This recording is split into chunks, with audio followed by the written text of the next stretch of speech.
Alright guys, in Nick with Brute Strength, we're going to talk about swinging on gymnastics rings for competitive fitness. So, there's two positions in the ring swing, okay? There's the back swing, which is arch, okay? So whenever your feet are behind you, you're arch, like this, okay? Arch means back is extended, and then in front swing, you're hollow, okay? Like this, the stomach sucked in, leading with the toes, okay? I'm going to show you what that looks like on the ring. So that basically, that's an arch, and that's a hollow, okay? Now, when you're swinging back and forth, the key is to keep the tension on the rings and move the rings out and in such that it allows your body to rise, okay? So that means when you're in the back swing, you arch, you let the rings turn out, so the palm stays out slightly, and you let the rings drift out, okay? So you go from here, out, okay? Same thing in the front swing. Hollow, palms come in, let the rings drift out.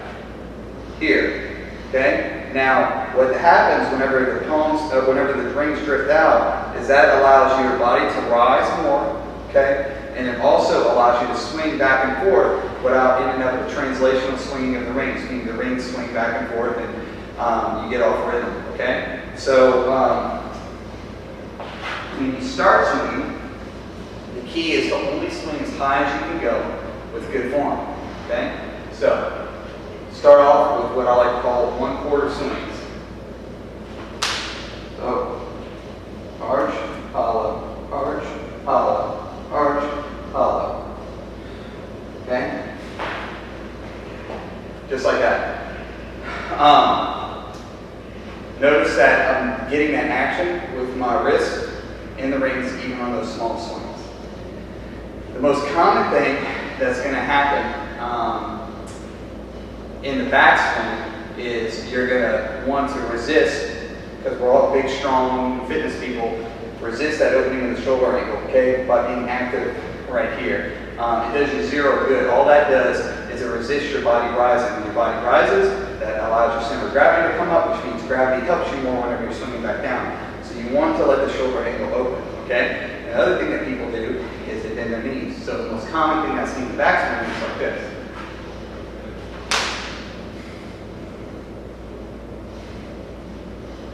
Okay? Versus, okay? In the front swing, it's a lot harder to get used to. What people want to do is they want to collapse rather than keeping the rings coming out and back. They want to let the rings come down to here. Okay? I'll show you what that looks like. It looks like this.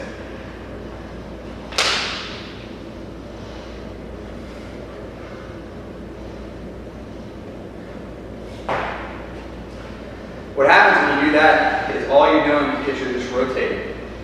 Okay, you're just making your feet rotate. Problem is, whenever we're doing muscle ups and things like that, we're not wanting to rotate backwards, we want to go up and actually want to rotate forwards. That's why it's very, very important to practice good ring swings. Okay, because you want the tension on the rings allowing the shoulder rise to be automatic for when you're swinging. Even though you don't have to have this really big pullback on your muscle ups, and a lot of times you're not going to, all right? You want your baseline to be pulling back, because what happens is if you're trying to do muscle ups and your baseline is to swing and let the rings come down here and close that shoulder angle, you're already setting yourself up to rotate backwards. And that's when people, they try to do their muscle ups and they end up looking like this. And they bend their knees and they end up looking like that. Their feet are coming up. Okay? So, now so again, you start off with the 1/4 swings. Okay, I'll show you some of the pitfalls that people get into when they try to get the swings bigger. Let me show you what it looks like to get a half or to 3/4 swing, getting a little bit bigger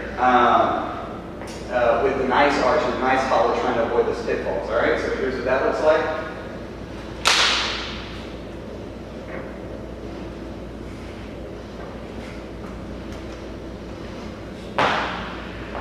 Notice in the backswing, I'll look at the ground. The front swing, I'll look at my toes, okay? It's very helpful to look for your toes because that encourages you to let your toes rise, keep your legs straight, avoid an early knee bend, and makes you stay hollow, okay? Looking at the ground in the back allows your shoulder angle to open more, which again lets your chest rise more.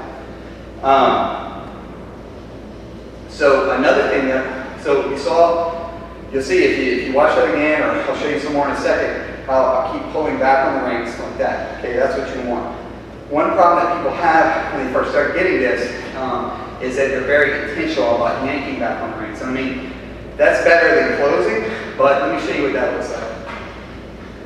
Just like this. Okay? And that's okay, but what happens is you're going to get very off rhythm, and that's not really what you want. You want a smooth and fluid pendular action of the rings. So the rings are coming forward and back. Watch the angle of the straps of the rings. You know the straps of the rings go like this, come back. Okay, you don't want it to be come forward and then go back and then jerk back. Like that. Okay? You want it to be nice and smooth. So as you're learning these, you want to go from being less intentional about jerking back on the rings and just keeping that tension fluid and keeping the tension on the straps of the rings fluid the whole time. So again, once you start swinging higher, it'll look a little bit more like this.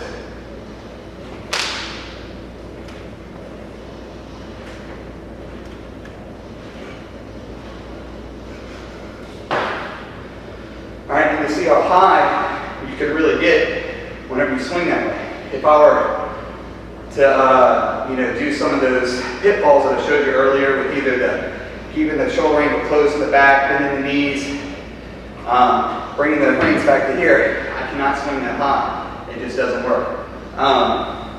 One thing I didn't talk about was grip. You may have noticed that I pretty much use a standard grip for all this. You can swing like that with a false grip, but it's hard to get the same amplitude. Okay, I'll show you. So false grip. Okay. Just then, I was wanting to slip out of it, trying to swing higher with a false grip. But as you saw, I was still able to get that same angle with lower swings, that same action on the rings holding the false grip. But for the purposes of this, learning the correct way to swing on the rings, I think it's good to use a standard grip. So, good luck with your practice on these ring swings. The key is repetition, repetition, repetition. Okay? Don't get upset if you're not getting it down just right after a few times. You know, where the guys that I'm really trying to get better at this, I'm having them do 100 swings every week, all the time. So it's really just repetition, repetition, repetition. Again, we're not trying to learn high-level artistic Olympic gymnastics moves, but there is a distinct advantage to where having good form on swings is automatic, and that translates to your other high-level competitive fitness skills. So.